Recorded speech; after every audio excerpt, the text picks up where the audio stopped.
নমস্কার বন্ধুরা, নন্দন কিচেনে আপনাদের সকলকে স্বাগত।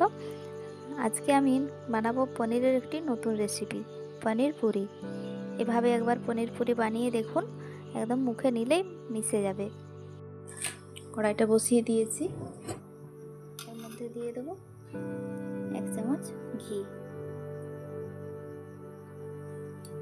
ঘিটা গরম হয়ে গেছে, দিয়ে দেবো কালো জিরে আর মৌরি।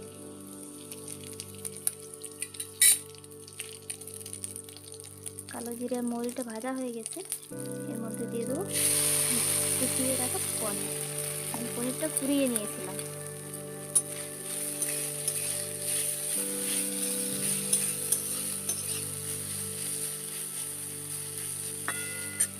এর মধ্যে দিয়ে দেবো 1 কাপ দুধ।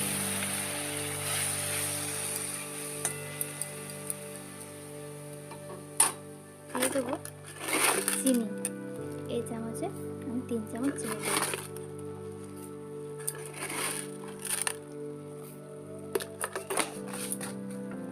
সব কিছু ভালো করে মিশিয়ে নেব।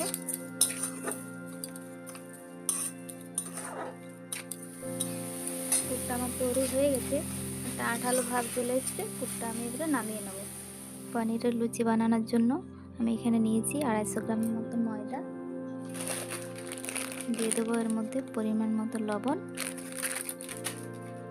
ময়নের জন্য সাদা তেল।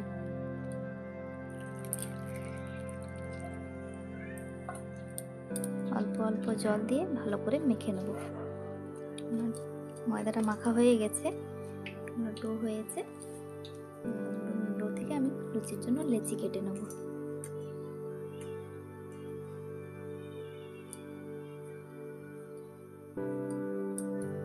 এই সাইজের লেচিটা কাটবো।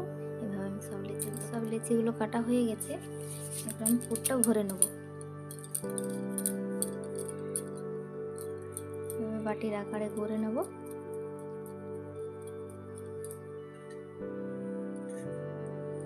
এর মধ্যে পনিরের পুরটা ভরে দেবো।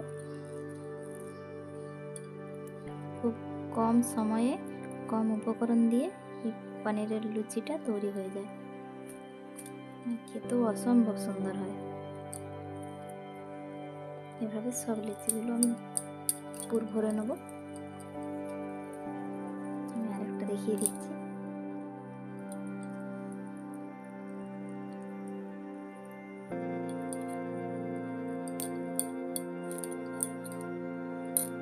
সবগুলো আমি পুরো ভরে নেব।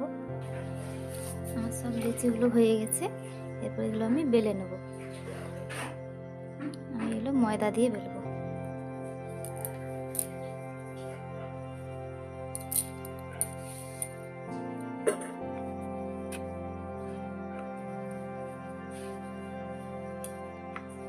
এভাবে বেলে নেবেন।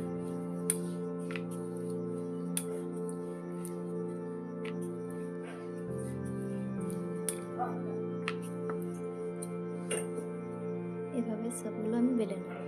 আমার সবগুলো বেলা হয়ে গেছে। এই সাইজের আমি সবগুলো বেলে নিয়েছি। এগুলো আমি কড়াইতে তেলটা গরম করতে দিয়ে দেবো। তেলটা আমার গরম হয়ে গেছে। এরপর আমি তেলের মধ্যে ছেড়ে দেবো।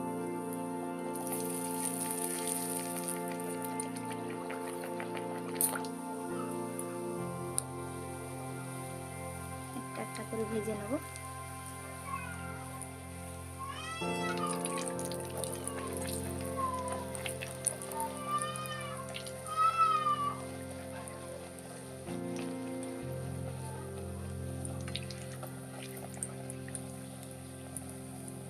এভাবে উল্টি পাল্টিয়ে আমি সবগুলো ভেজে নেব। এভাবে আমি সবগুলো ভেজে নেব। বাকিগুলো আমি এভাবে ভেজে নেব।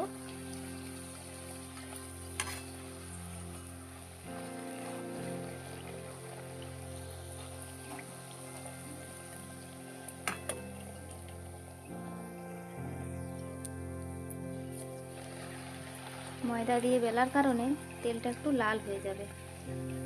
দেখুন বন্ধুরা কি সুন্দর ফুলেছে। আমার সব পনিরের লুচি বা পুরি যাই বলুন না কেন ভাজা হয়ে গেছে। একে পনিরের লুচিও বলা চলে, পনিরের পুরিও বলা চলে। নরম তুলতুলে হয়েছে। একবার বাড়িতে অবশ্যই বানিয়ে দেখবেন এভাবে পনিরের পুরি, খেতে অসম্ভব সুন্দর হয়। আর অবশ্যই আমাকে কমেন্ট করে জানাবেন কেমন হয়েছে। ধন্যবাদ।